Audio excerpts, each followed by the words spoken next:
Assalamu alaikum wa rahmatullahi wa barakatuh. Bienvenue sur notre chaîne Les clés de l'Islam. Aujourd'hui, nous allons traiter le sujet de la subsistance. Tu te réveilles, tu vérifies ton téléphone. Aucune réponse de cette entreprise. Encore un refus. Ta boîte de réception est silencieuse. Ton cœur, lui, hurle d'inquiétude. Et voici ce que personne ne te dit. Tu n'es pas seul. Des milliers de personnes se réveillent avec le même poids sur la poitrine, faisant défiler des offres d'emploi qu'elles ne désirent même pas, essayant simplement de survivre dans un système qui n'a jamais été conçu pour la paix. Mais si le problème, ce n'était pas toi, et si Allah fermait ses portes? Parce que ton risque, ta subsistance, est censé venir d'un tout autre endroit. Quelque chose que tu ignores. Peut-être que tu songes à quitter cette vidéo, mais ne le fais pas. Parce que ceci n'est pas une fausse vidéo de motivation. Ce n'est pas du contenu qui a la cote. Ceci est la réalité, et Inch'Allah, c'est peut-être le moment où tout commence à avoir du sens. Tu as tout bien fait. Tu as travaillé dur, tu as postulé partout, et tu as même supplié dans tes doigts, mais toujours rien, n'abandonne pas. Ne décide pas trop tôt d'abandonner, parce que ce que tu t'apprêtes à entendre, tu ne l'as peut-être jamais entendu auparavant. Et c'est peut-être exactement ce dont tu avais besoin depuis le début. Le mythe de la culture de l'effort. Travailler plus dur n'est pas une religion. Nous vivons dans un monde qui idolâtre la productivité. Si tu ne te tues pas à la tâche, tu es considéré comme paresseux. Si tu n'es pas constamment occupé, tu es vu comme en retard.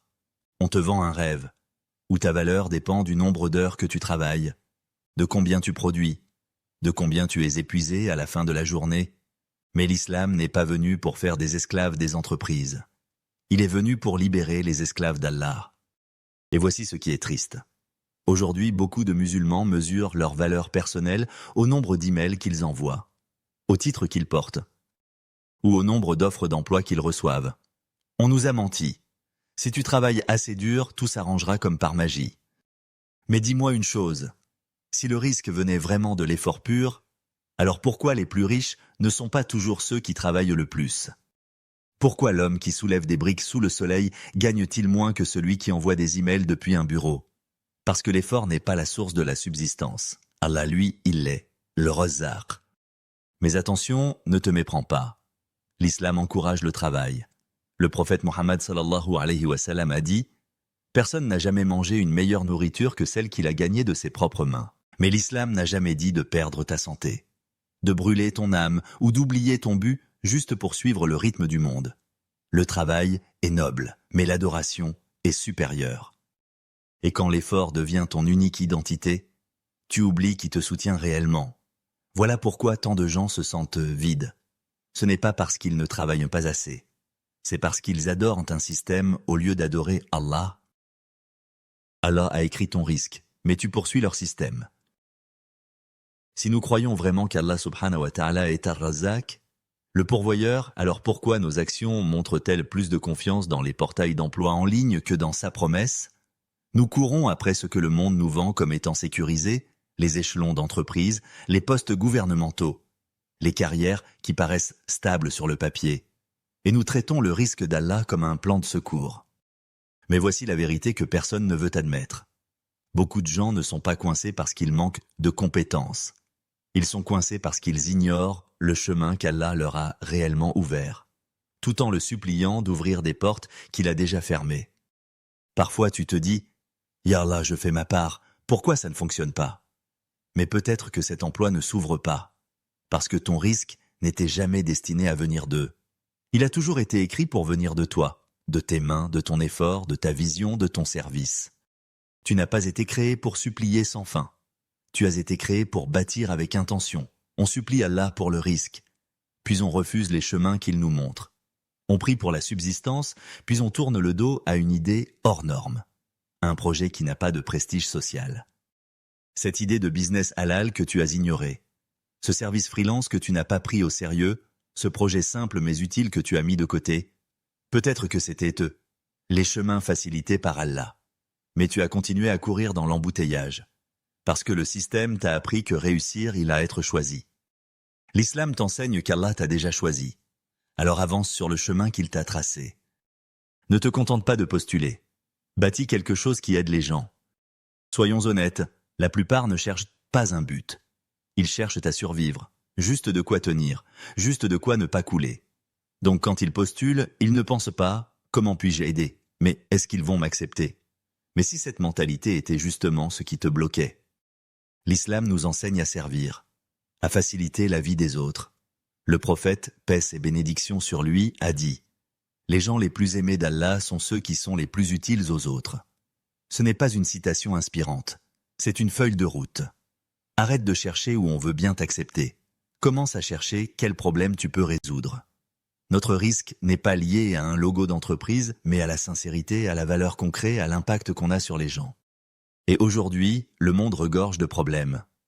Des familles cherchant des produits halal, des musulmans perdus dans les questions de fiqh moderne, des étudiants au bord du burn-out, des personnes âgées isolées, des enfants sans repères. Chaque problème est une opportunité, même petit. Un service de soutien scolaire, un projet e-commerce simple, un blog islamique utile, un produit qui aide les mères musulmanes. Tu n'as pas besoin d'investisseurs, tu n'as pas besoin de buzz, tu as besoin de niya et de commencer parce que la baraka ne vient pas quand tu es viral, elle vient quand tu essayes. Ton risque n'est pas entre leurs mains, mais dans ton soujoud. Certains des gens les plus riches et les plus en paix aujourd'hui n'ont pas attendu un job. Ils ont trouvé un moyen d'aider, et c'est le risque qui est venu les chercher. Alors au lieu de rafraîchir encore ta boîte mail, ouvre peut-être ton cœur à quelque chose de plus grand, quelque chose de réel, quelque chose qui sert. Car le prophète Mohammed sallallahu alayhi wa sallam a également dit « Allah continuera d'aider le serviteur tant que le serviteur aide son frère. Alors construis quelque chose qui aide et regarde comment Allah construit ton avenir. Il arrive à un moment où tu as tout tenté, envoyer des CV, passer des entretiens, corriger ton résumé, travailler ton pitch, polir ton profil LinkedIn. Et malgré tout, rien. Silence. Rejet. Et à ce moment-là, ton cœur se serre. Tu commences à penser « peut-être que je ne suis pas assez bon.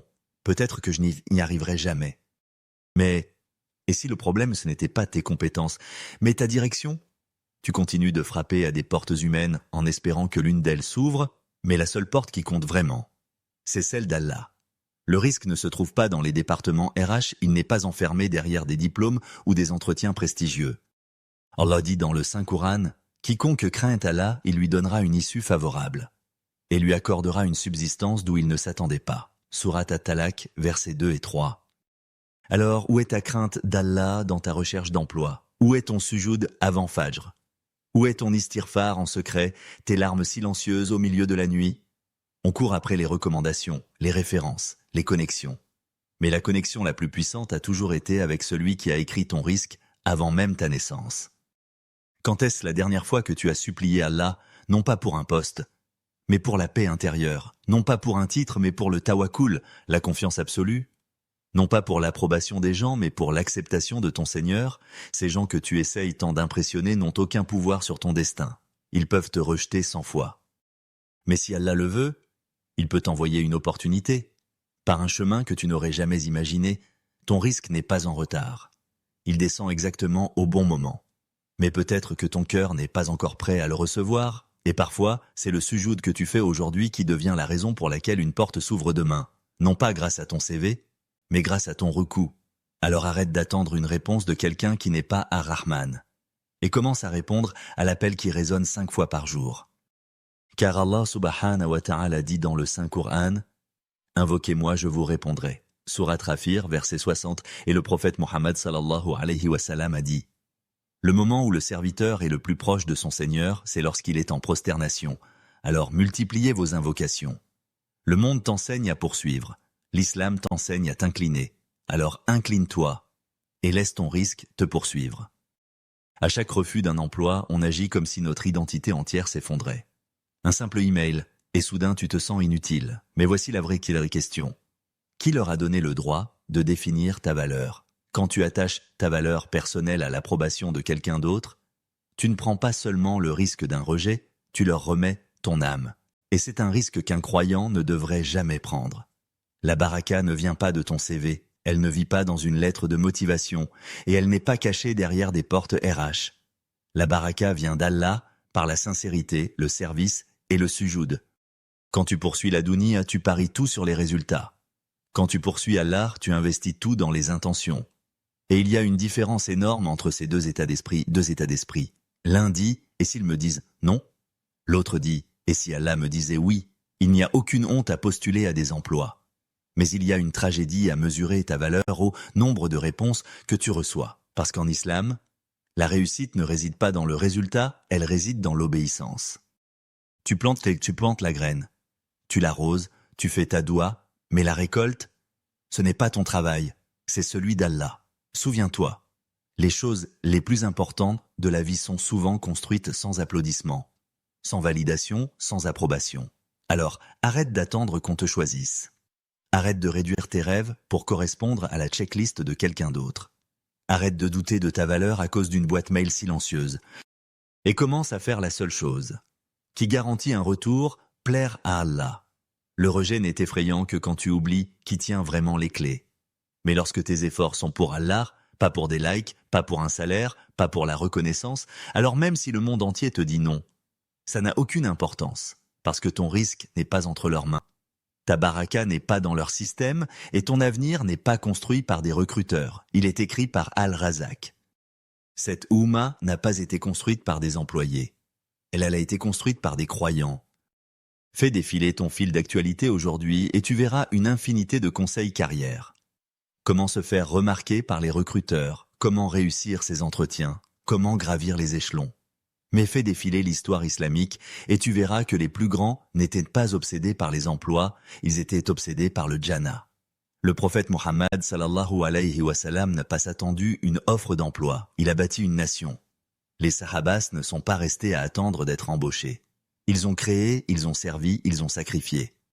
Khadija radiyallahu anha, une des femmes d'affaires les plus puissantes de son temps, n'a pas attendu la permission pour réussir. Elle a négocié avec intégrité et soutenu toute la mission de l'islam avec ses revenus. Regarde Abu Bakr, radiyallahu anhu, c'était un commerçant, mais il ne se définissait pas par cela. Le jour où l'islam l'a appelé, il a mis chaque once de sa richesse, de son statut, de son influence au service d'Allah. Voilà ce que font les croyants. Ils utilisent ce qu'ils ont pour servir, pas juste pour survivre. Tu n'as pas été créé pour être un rouage de plus dans une machine étrangère. Tu as été créé pour être un califat sur terre, un vice-gérant, quelqu'un qui élève, guide, contribue. Cette Oumma a été bâtie par ceux qui croyaient plus en leur mission qu'en leur fiche de paix. Par ceux qui mesuraient leur journée, non pas par des promotions, mais par leurs prières. Mais aujourd'hui, on nous conditionne à poursuivre des CV, pas des révélations. À bâtir des profils LinkedIn, pas des legs spirituels, à prioriser les plans retraite au lieu de plaire à Allah. Tu crois qu'un emploi stable te donnera la sécurité? Mais la vraie sécurité, c'est le yakin. La certitude qu'Allah n'abandonne jamais ceux qui marchent sur son chemin. Même si c'est solitaire, même si c'est risqué, même si personne ne t'applaudit. Alors oui, sois responsable, travaille dur, prends des moyens, halal. Mais n'oublie jamais qui tu es vraiment. Les croyants ne sont pas construits dans des salles de réunion. Ils sont construits dans le sacrifice silencieux, dans le tahajjud, dans la confiance, dans le tawakkul. Et si tu bâtis ta vie comme cela, tu n'auras pas besoin d'une plateforme, car tes pas résonneront déjà dans les cieux. Soyons honnêtes, nous vivons à une époque où les gens traitent l'emploi comme un salut, où ta valeur est mesurée par un titre, ta dignité par un chèque de paye, et ton avenir par ta capacité à plaire à un recruteur. Mais l'islam est venu renverser totalement cet état d'esprit.